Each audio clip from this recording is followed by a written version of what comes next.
Happy Friday, everybody. Why am I holding up the two finger? It's not the piece. It's because today is a double feature. We're going to kick off today, Friday's live stream with Alessandra Wood. Let's get to my deck. Our guest on today's show is the VP of Style at Modsy. We'll talk about that in a little bit, what that means. She's also the adjunct professor at University of San Francisco. She's taught at California College of the Arts, a blogger for the Huffington Post, a design historian for Tastemaker. She got her PhD in design history of American civilization from the University of Delaware, her master's in history of decorative arts and design, Parsons School of Design, and a bachelor's of arts in history of art from Johns Hopkins University. That is a lot of history, and I think we're going to find out why in a little bit. Today, we're going to be talking about quantifying style with Alessandra Wood. I mean, what is quantifying style, and can it even be done? This is a fascinating concept to me, so I'm really excited to talk to our guest today and why quantifying style might be really important for you. How do you do it? And how can you apply this to what it is that you're doing if you're a visual designer? Everybody, please help me welcome Alessandra Wood to the show. Yeah, Alessandra. Alessandra, nice to meet you. All right, where are you today? Are you up north? I am in San Francisco at the Modsy offices. Mm-hmm. Okay, it is a little, I noticed a little echoey in your room, but we're going to just have to power through this, okay? So I understand you've prepared a presentation for us. I got a little sneak peek at it, so I'm excited to see what you have to share and to say. So I'm going to turn over the show to you right now. Awesome, cool. So today we're going to talk about how to quantify style and why that's important. As creatives, we don't always think about how to use data and methods to drive our decisions. Mm-hmm. Important in a business environment. So a couple things that I'll talk about today are, one, why is it important to quantify disciplines like style or design? And two, how do we do it? So sneak peek, we're going to talk about user testing, leveraging social media, and how to create your own measurable output. All right, it sounds very exciting. Cool, all right. So why is it important? The big theme today is data creates a shared language of success. And so I'll talk about that a little bit more when we dive into the details, but really data in today's business world is how we make decisions. It's really important that we're using data to help others learn about design and style. Mm-hmm.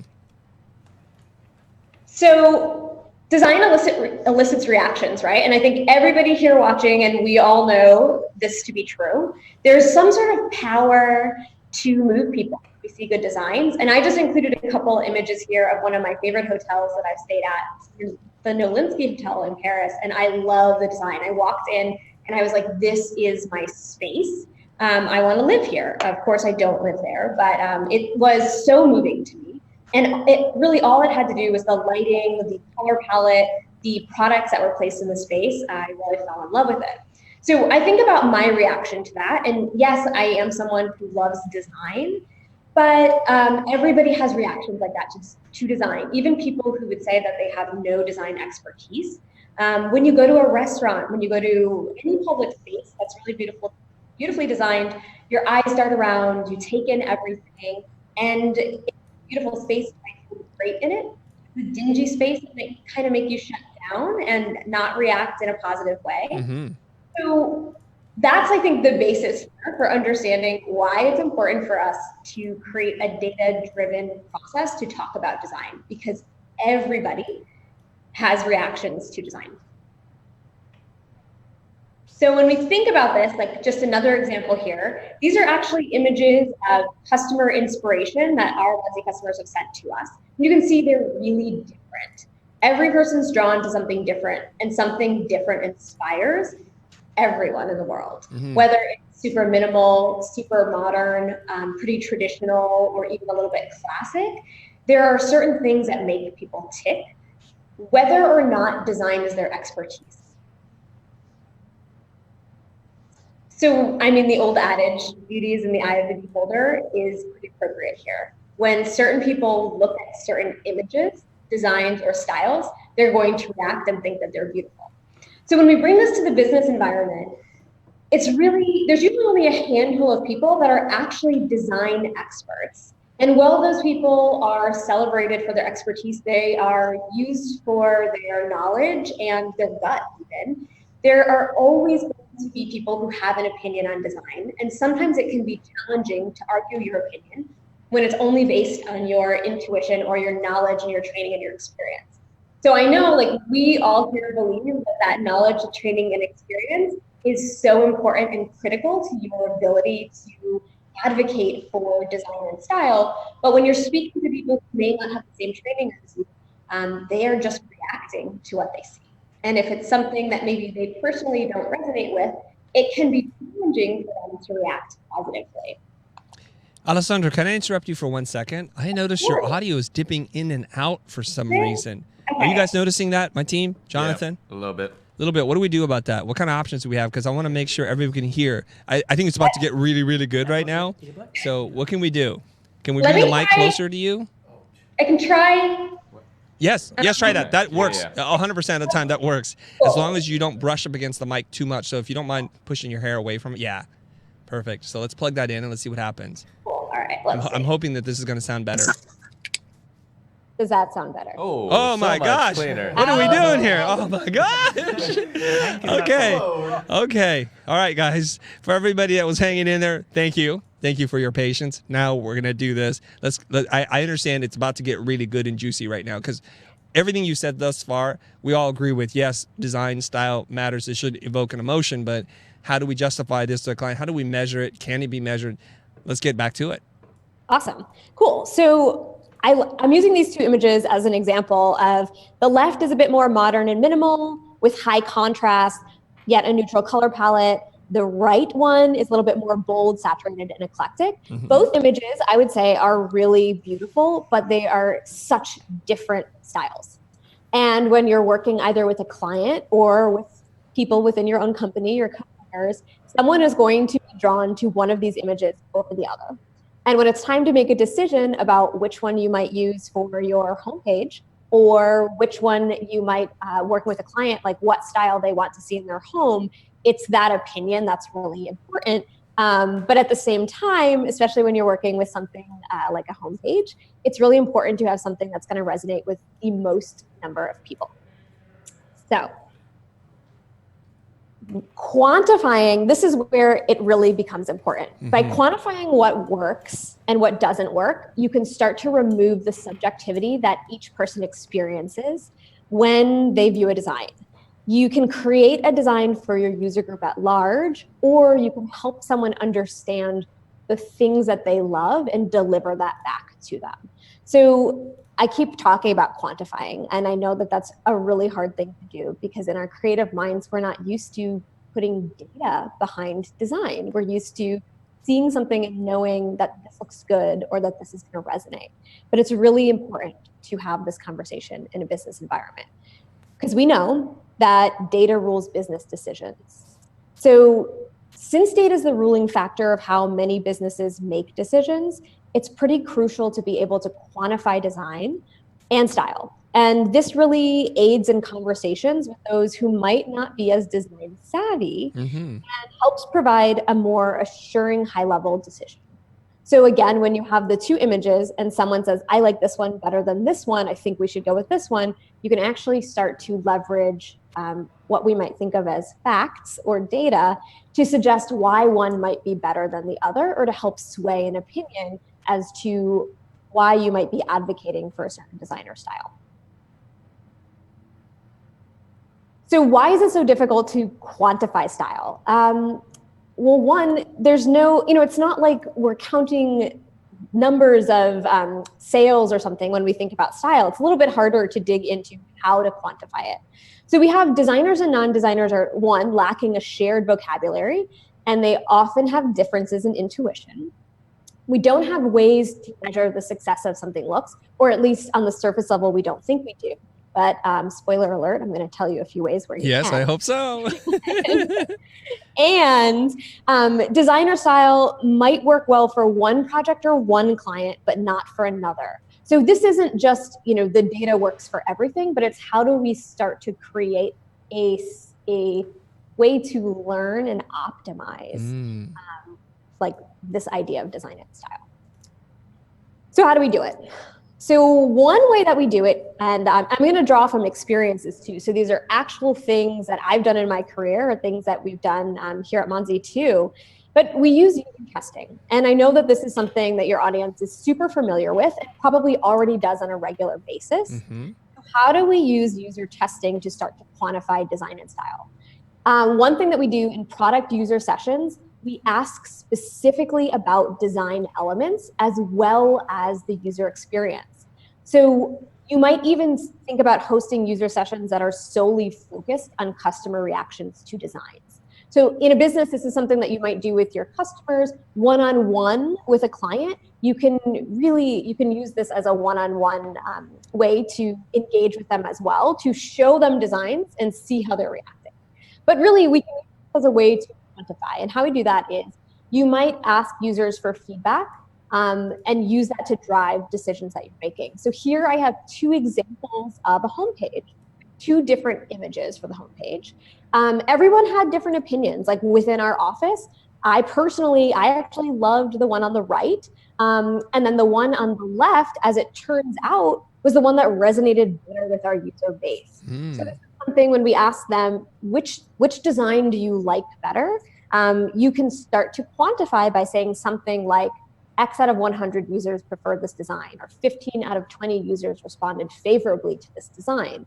So now instead of having an argument over what looks better, what has a better composition, you can actually start to say X number of users preferred this design to the other, and that will help you make these decisions on what seems like a very subjective topic. Can I ask you something? Because the two designs differ in not just the image, but the copy and the navigation and the call to action.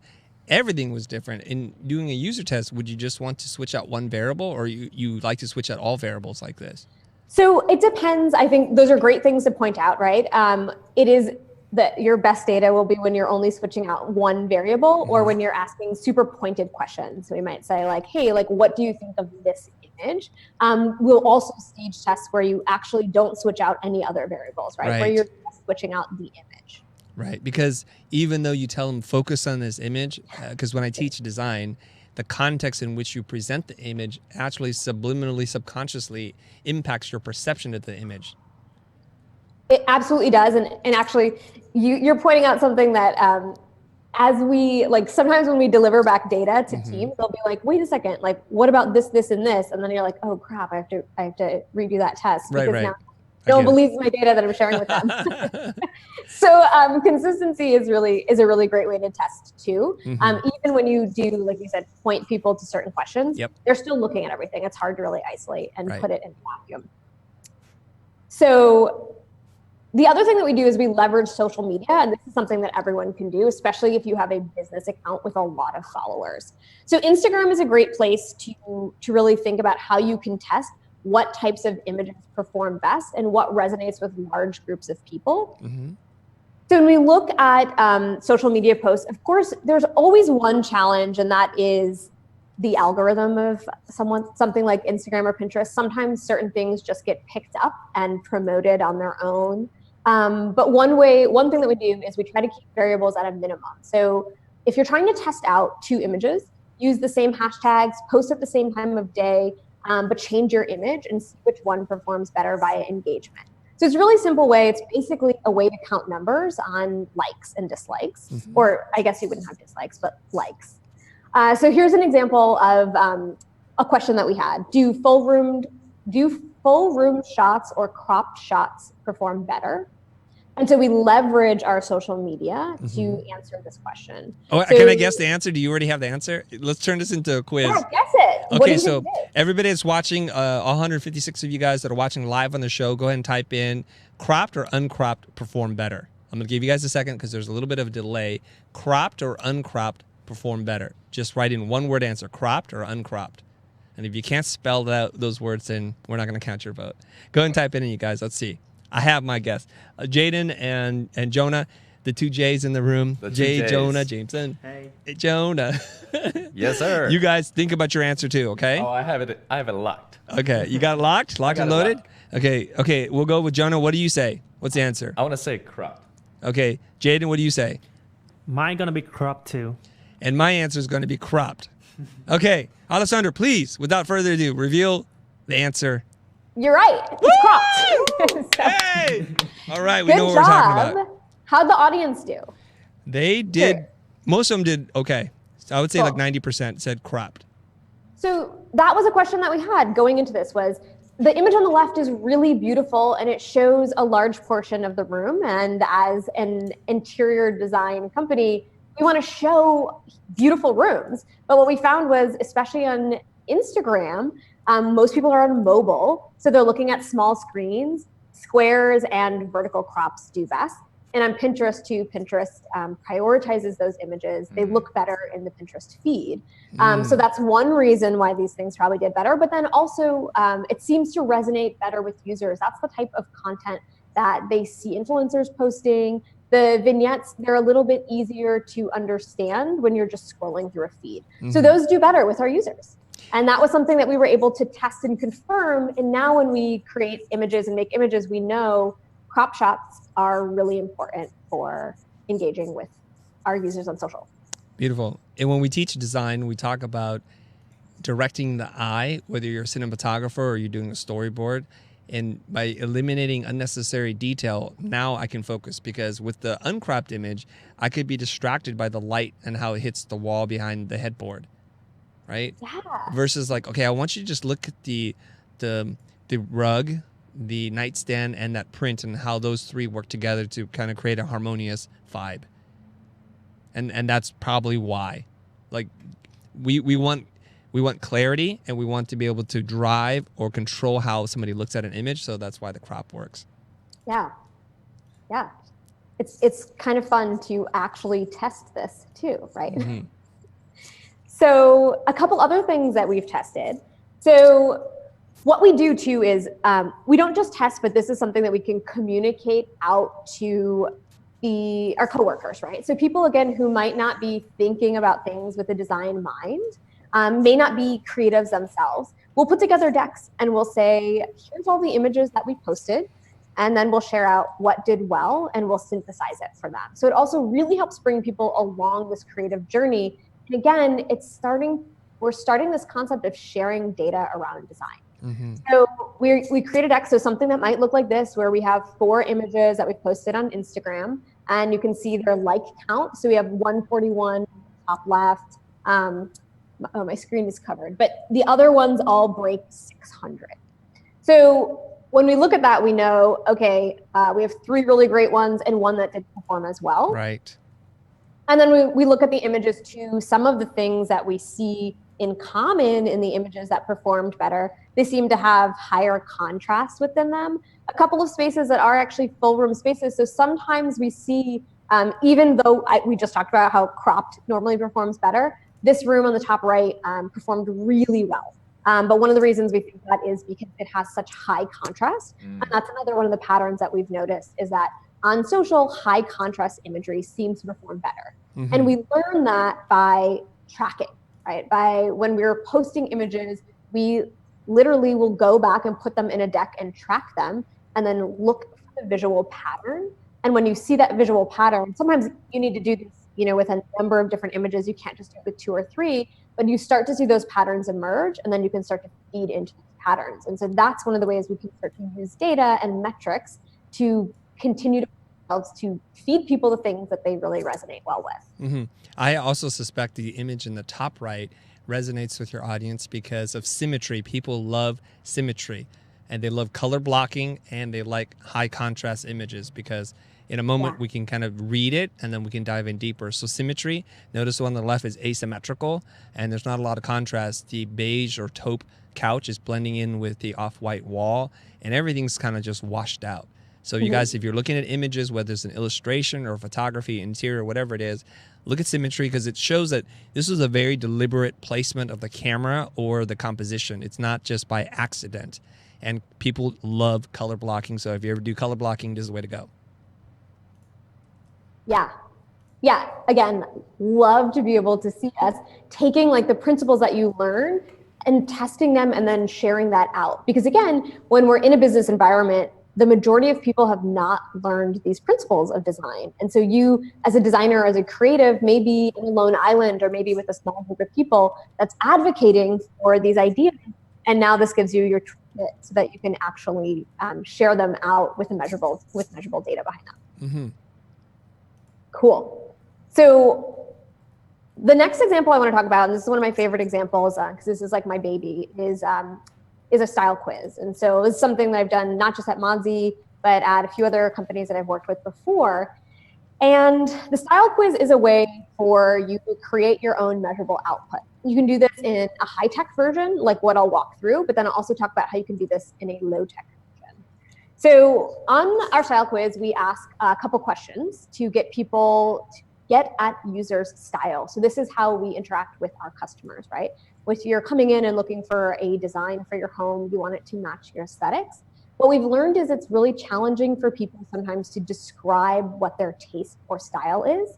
Or when they do describe it, sometimes the terminology may not match up with what is in my mind when someone says modern versus what is in their mind when they say modern. And that's something that we see across the board. I'm sure everyone who's watching, you guys are super familiar with this when someone says and comes up to you and says, I want a modern website or visual design, and what you think of modern and what they think of modern are total opposites. Right. Yeah. So basically one way to get around that is to use images and say, instead of telling me what you like, pick the things that you like. And so you're really just responding to how something looks. And then we creating this measurable output, we create a system of validation. And so we actually, within the style quiz, we give you a result and we ask you, did we get your style right? So here's an example of what the result looks like. So you take your style quiz and you say your mod collector. And so how do we do this? So a little bit of the background of like what it means to actually get to this result and how we do it. Essentially, we take a set of images, and this is something that you can do, like I said, in a low fidelity way too, by actually just using Google Forms or even SurveyMonkey, two of my favorite ways to get user feedback in sometimes mass ways or a few hundred at a time. Unfortunately, you may have to manually calculate what your results would be, as opposed to if you can actually design out a system with an algorithm and it does it for you. But both are great ways, and we've done both here to test what works well. So how you start actually. So divide basically whatever you're working with. Here, I'll use the example of interiors because that's where my expertise is thinking about how do we divide this into themes, trends, stylistic direction. For me, I leaned into what I learned in design history. So styles in general, like how might we think about defining a style in a space? And then you start to group like items, see what styles bubble to the top. So I pulled out some styles that we would see trending, right? Where are we most likely to see our customers landing? And then how do we identify what those styles are? And so the way that I do this is actually by tagging products. And what I mean by tagging things, and if you don't have a background where grouping by design or style comes naturally to you, it's actually very easy to learn. Basically start with a group of images that look and feel differently, and actually start to, when I say tag, I mean add image tags to them. So for example, for these two images, I might add, like, to the left, vibrant rug, mid-century chairs, plants, rustic accents. On the right, mid-century chairs, blue accents, rustic accents. So you're thinking about these general categories and you have a general set of tags. How might you describe things to a colleague? How might you describe things during a critique? It's really easy to get at these tags if they're not coming naturally to you. And then start to tag your images with different styles and themes. And this, once you tag your images, you have a set of images that you're tagged. When you share these images with a customer or with a large group of people, in the case of the style quiz, you can have them choose multiple images. And you could also do this by going through a Pinterest board. Like I said, you could put these in SurveyMonkey or Google Forms. And then you basically, it's like coding a user interview. Once someone chooses the images they like, you add up the tags. And you're actually starting to say, like, okay, you, in this example, if someone chose all of these images We have 2 that might be tagged with neutral and 4 that are tagged with bold. And we could say, okay, this person is drawn more to bold faces. So the major styles will just start to bubble up to the top. And so this is something, like I said, that we can do not just with interior design, but any sort of visual design, especially graphic design is a great way to think about what are the styles that you see and how do you put a number of different images in front of someone and recognize that people are usually drawn to many different styles, but how can we get at the styles that they're most often drawn to? Because those are the styles that resonate most with them. And then you can validate it. So how do we validate it? So essentially by asking your users or your clients if you got it right. Here, the way you might do that, you might put together a mood board and share it to validate that you're on the same page. Within our style quiz, we actually ask a question. Did we get it right? And some people will say, yes, definitely, or I'm not sure.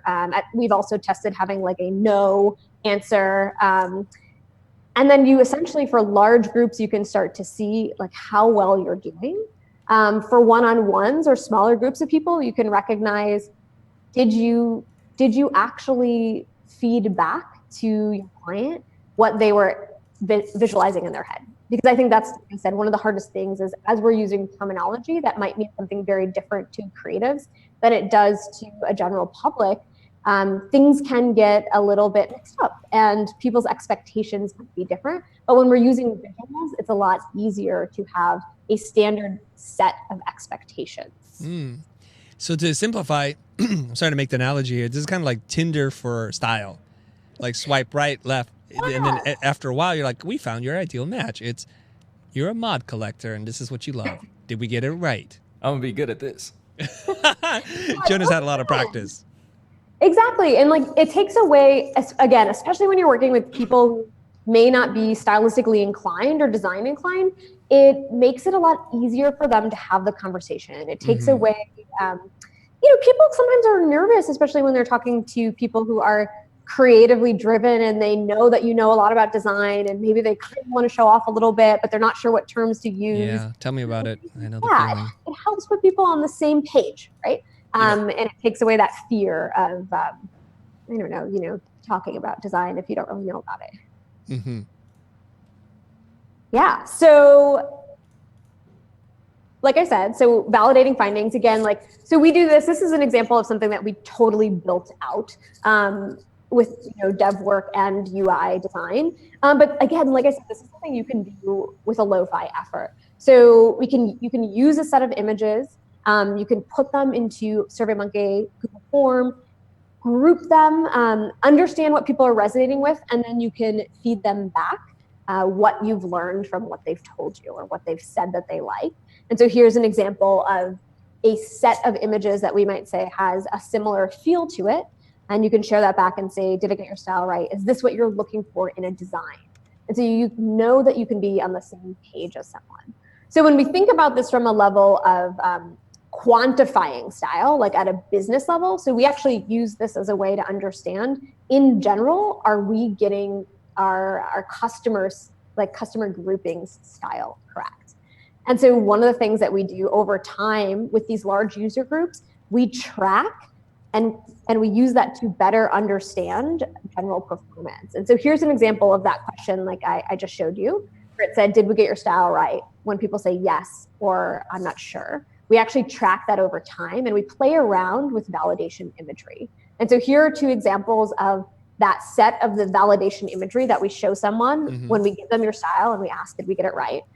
So the top is our original validation images. And we found with that, we had almost a 69% style match. So people were 69% of the time saying, yes, you nailed me. And we changed the images around though. We're like, could we do better? What happens if we create images that are similar in style, but make a few swaps? And then in the bottom, we actually also included more room types. We included a dining room and a bedroom. And once we did that, we learned that we got a almost 76% style match.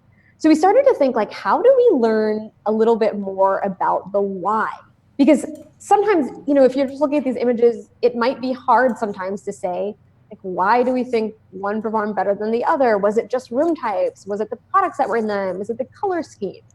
So we actually used, like, I know I've already shouted out like forms, but forms are a great way to quickly validate your tests without having to do any dev work. And so I'll walk you through how we used Google Forms actually to get more info from people. We targeted a select group of customers that were within this style result.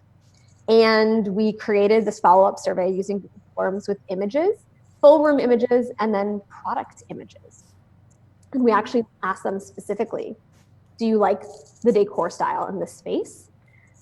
We asked them, what do you like most about the space? What do you like least about the space? And then we asked them for feedback on specific products. So you can see here we have like this credenza and the sofa that's in the room shot on the left. And so some of the nuances to these questions, do you like this space? Like, yes, we think they like it. Yes, and I want to see these products in my room. That's a way for us to think like they love it and they love everything in it. No, and I'm not sure, more of like the negative feedback or responses. And then we ask like, what do you like most about the space? Because sometimes things that we've learned are room architecture might influence how people respond to spaces. Colors might influence, obviously style, but layout and arrangement of furniture. So people respond to things, they can be super nuanced in their reactions to things. And so those follow-up questions just help us understand a little bit more why they might say that they like that space. And then when we ask about the specific products, we can understand, again, specifically what it is that they're resonating with or not in the space. So this is what this looks like. So again, I talked before about how we use decks to share out to people across the company about what's working and what is not working, and to start to use data to make decisions. So we might have said, we created this image, we loved this image, and we said, we think this image is really great for this user group. When we tested it, we learned that this user group, there were certain products that they did not love in this image. So it's a learning moment both for us as creatives, and also it gives us the opportunity to share this out with the company at large, right? Or with other partners on what you're working on or what you're designing. So it really helps creatives and non-creatives understand what is and isn't resonating. So literally we'll put a deck together like this and we'll say, here's the image and here's the feedback from the survey. Product by product, these things were liked, these things were not liked. We understand what we might swap out. So here's an example of a before image, the image that I just showed you with all the likes and dislikes, and then what we swapped out from that image. So we can update the images and then we can retest either in that form format, or like I said, we'll actually swap out some of our validation images on our style quiz to see, did we do a better job? Did we get closer to someone's expectations when they're telling us I like all these things and we're feeding them back? Is this a CG image? Yeah. That's how you're able to update it. I see. Yeah, exactly. Yeah, that is the one awesome thing about working here is we can quickly create images because we are using 3D. So I think almost all the images in here, actually, no, there's a bunch that aren't, but these are definitely our ones. Yeah. Nice. Cool. Yeah, so that is a fun part, right? Is being able to a low lift way. We don't have to go back to a photo shoot location and change it out. And so the technology definitely allows us to do that too. Mm-hmm. So another great way to create a measurable output and to understand and use data to make decisions on what is resonating with people, right? Because it's hard to say which one of these images is going to perform better. We don't always know, right? We have our intuition and we think like, oh, I like this one better than the other, or I think the contrast is better here, or the products are better here, but we can actually test and get feedback and know what our users are liking better. So Charles Houghton wants to know what CG rendering program we're using to achieve these results. So actually, this is something that we built at Modsy. It's what we use to design all of our user spaces. Mm-hmm. It's totally proprietary software. So one of my favorite things about working here is how cool it is that we were able to build this. I see. Yeah. So you can't have it, Charles. You just can't have it. But hey, if you guys have any interior design-minded people watching, we're frequently hiring to be part of our style network where you could play with the program. Just going to put a plug out there. So great. We'll let people know how to get in touch with you afterwards. So you guys can learn something and get a job. What an amazing day. Go ahead and start donating money to us right now. Cool. So moving on from example number 2 of how we create a measurable output. So we use our customer data. And so how do you use customer data? And again, now this is something that is really going to be most helpful for people who are working in businesses where you have customer data. But we can pull out some points here. And Chris, if you have any that you think can be used more one-on-one as I'm talking, please help me tease them out. Okay. So what we do is every customer who gets a design, they will rate their designs on a scale of 1 to 5, just like when you take an Uber ride, you say how many stars the design is. And we do this a few times a year. We'll take that data and we will use it to draw like big conclusions. So this is what the data screen or the rating screen looks like that every customer goes through. And then what types of conclusions do we draw with it? So something as simple as what customers are drawn to, like color-wise. We can group customers into certain cohorts, and we can say people who gave us a 5-star design, of that, 33% of them love blues. So we can actually look at people who are what's resonating with people, and we can start to use this tagging system or this system of identifying patterns within images to create a set of data that we can then speak to. So say something like 33% of customers love blues or something like that. So here, to speak a little bit more about that, here are 2 examples of some 5-star designs. So what we do is, like I said, a couple times a year, we'll actually use this to create a big learning for our team and for other teams in the company. We will pull visuals of high-scoring designs. So we will take a data dump of all the designs that gave us 5s. We'll organize them sometimes by style, or there might be other commonalities that we want to try to find patterns in. We print them all out and we put them on a wall. So we thought about doing it digitally, and I know it seems sometimes like a waste of paper, but it's actually so helpful to be able to look at things in physical environment all as a group for a process like this. So just use recycled paper and then recycle your paper, so you don't have to feel horrible about it. But it's really, so this allows, what we'll do is we'll bring in a group of people, and we have all of these images spread out on a wall or hung on like a cork board, or sometimes we'll just put them out on a table, and we'll start to see common themes, trends with the images that we're seeing. So similar again to what I was speaking about before, when you're trying to understand someone's style and you're looking to find common themes, we do the same thing here with these images. So for example, when we look at this image set, we'll see chrome furniture is in a number of these images, minimalist styling, soft color palettes, high contrast images, and we can start to say, okay, this group of people has a trend, right? And we can start to outline the style trends that resonate with this group of people.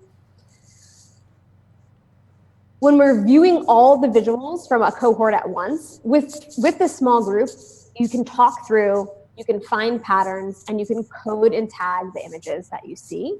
And we analyze the patterns and create a report of the most common themes. So here in this set of images, we see natural wood, black elements, Windsor or industrial chairs, dark artwork, modern fixtures. We see some clear patterns with these images, and that helps us better understand what success looks like for certain user groups. So how can you apply this as a visual designer? And if you don't have all of the tools or the access to building out whole websites and dev platforms and having tons of users come through, these elements are still things that you can apply. So one, using the system of imagery and tagging to communicate and validate design style of clients and users. So you can do this with groups of people, with small companies, with small user groups. You can do it with large groups. And then you can do it one-on-one with a specific client or a specific group of clients. Use a system of imagery and tagging to communicate and then validate that design style like we talked about. You can eliminate confusion over interpreted vocabulary. And so here's an example here of this mood board by designer Joe Watts, which I thought was a really great way to think about how you might do this as a visual designer.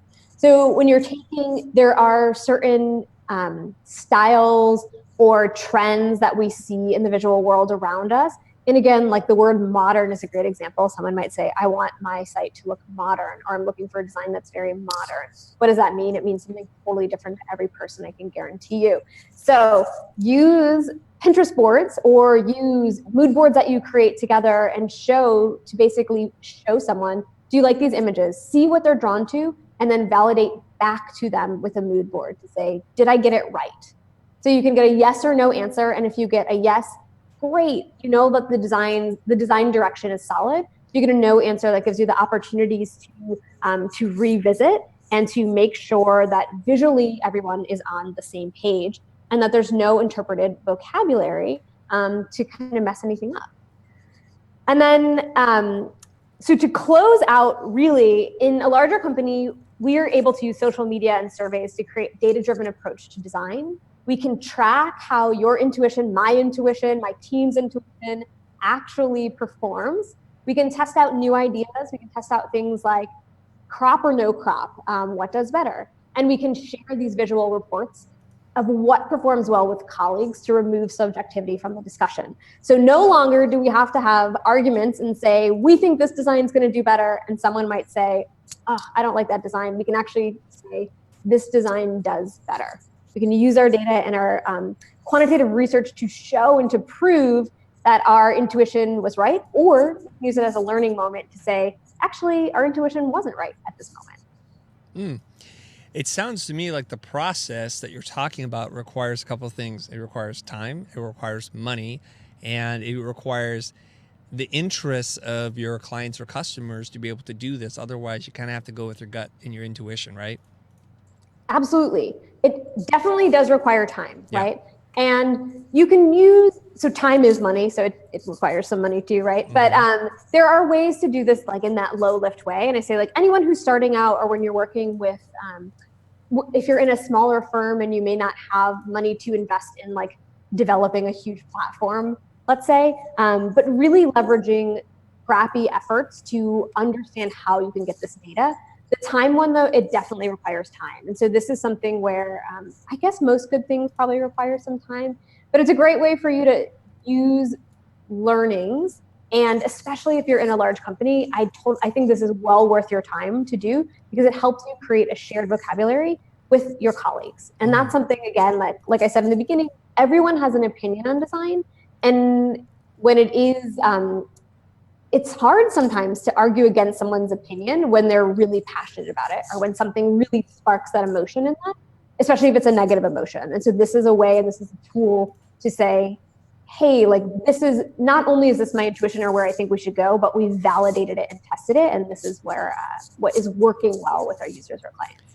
I'd like to ask you a few questions on behalf of the audience, since I Sure. think most of them are not in the interior design architectural space. I think there are some for sure.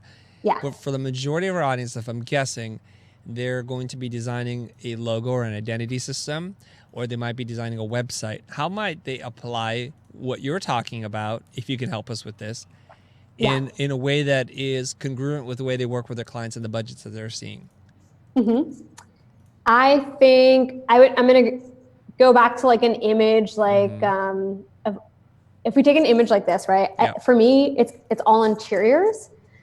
For if you're working on logo design, if you're working on graphic design or web design, I'd say all of these images could be geared towards logos, web, graphic design, right? So you can use this concept in this system, and you can do it in a low lift way. I mean, you can do it in a way that doesn't take hours and hours or weeks to put together, but you could literally take an hour and say, okay, here's what I heard from my client, and here's what I think they mean in a visual way, and you can validate that. So some steps that you might skip, like you may skip like a testing approach, right? You might skip what we use as our style quiz, and you might just take a little bit of time to listen and to ask customers for their inspiration or clients for their inspiration and say like, what sites are you really drawn to? And from that, you might be able to distill like, okay, here's logos that they really love. Here are sites that they're really drawn to. Here are the similarities I'm seeing as a designer. And here's how I'm going to validate that process. And go back to the client. So in a way that might not be such a lengthy process, Right. but it's about using visuals as validation.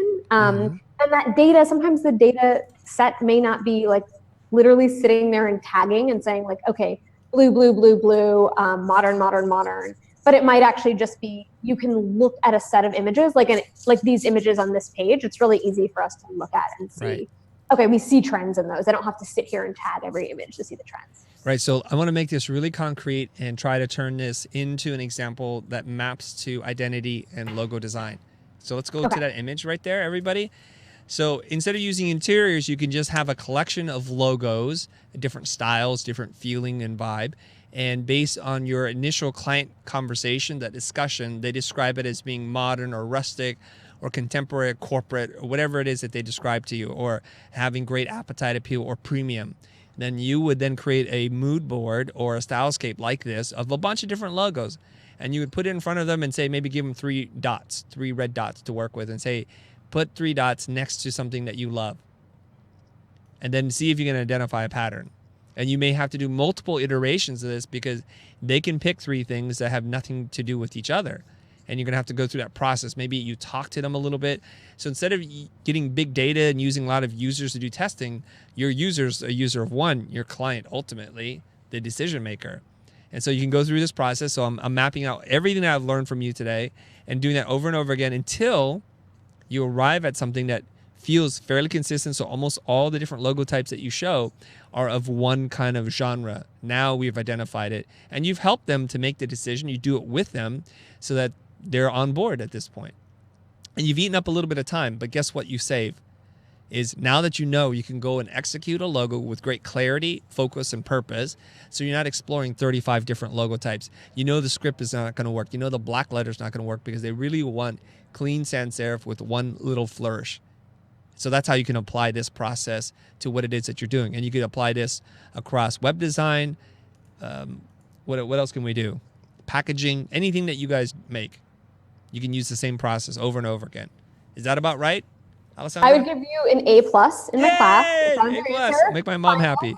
Beautiful way to synthesize something from one discipline and move it into another discipline. Good job, Chris. Yay. All right. It's like if I've done this once or twice before in my life. A couple of times. Okay, Jaden, let's go to the questions. I want to prep you. Was there a really good question that came in? Most people were just like, oh, we want custom proprietary software to do the same thing. Yeah, you guys don't have that kind of money, so don't worry. I know. It's like, tease but us if you with that ever kind of are in an information. environment where you are working in a business, because I mean, we have tons of designers here. Like, this is what you can think about is how, if you are in an environment where you're in a larger company and you have these opportunities, that's what you can push for as a designer, right? Is push for ways to use data to run the company and really have a voice at the table for what's happening. But I know many of you guys are in smaller firms or one-on-one, and you can still distill this down, just like Chris said, in a way that is super meaningful. Okay, so can I jump in a little bit? Yeah. So there's people. I want to ask this question: is that what you were saying is that a discovery or validation research? Because and what do you think? Which one is the most important right now? Because many people right now is using design sprint to validate their thing really quickly in only 1 week. So with what you have right now, so I see it as like discovery research more. So what is your take on this one? Discovery or validation? Which one is most important? Ooh. Did you get that? Yeah, that is a deep question. It is. Okay. I'm going to say, in the interest of your time as a designer, I think I want to say validation. Because if you spend a ton of time in discovery, you find out that the direction that you're going in is very different than the direction that your client wants to see, you've wasted a lot of time. So how do you use, I'm going to say validation for that reason. Is that a good answer? It is a good answer because this is where the rubber meets the road. You could spend years on discovery and come to the wrong conclusion. So you're saying if you had to choose one or the other, they're both important. They're quite important. But if you had to choose one or the other, at the end of the day, your ability to validate this is what the solution looks like, feels like, and this is what's good for your customer, then that's what matters. If you can do it in 2 hours, fantastic. If you need 20 days, whatever. But ultimately, it's focusing less on the process and more on the result. Yeah. Okay. I think so. Because, well, I mean, although the process is important, but like you said, here's the danger. Here's the danger. I know you have a lot of schooling. You have way more schooling than the three of us combined in this room, right? So let's just be honest about that. Is that people fall in love with their own process, and they're so convinced that the process is right. At the end of the day, if you didn't solve a problem, if you didn't connect an idea for a client, then your process isn't worth that much, in my opinion. Let's totally have an agree. art school debate if you'd like. Doctor? No, I should have called you yeah, Dr. I Alessandra, right? Yeah. Dr. Wood? It's about what you deliver, especially as a creative professional. You are going to be defined by the end product, and so like we're saying, like process, yes, is important, but only when the process gets you to the right place at the end. Right. Good question, Jaden. What else we got?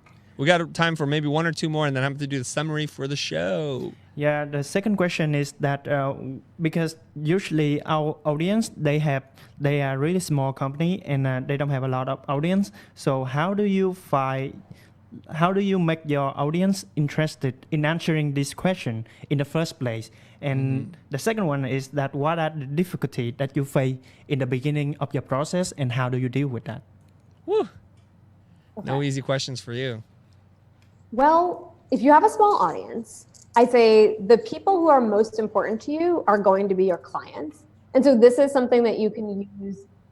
These sorts of tools would be things that maybe you can use with your clients in your process. I think that's probably one way. The other way would be, I know it's hard, it's challenging to think how you might use some of these tools if you don't have a huge following, but that's why I'd say use your audience, use the people that are actually your customers, and see what you can start to learn from them.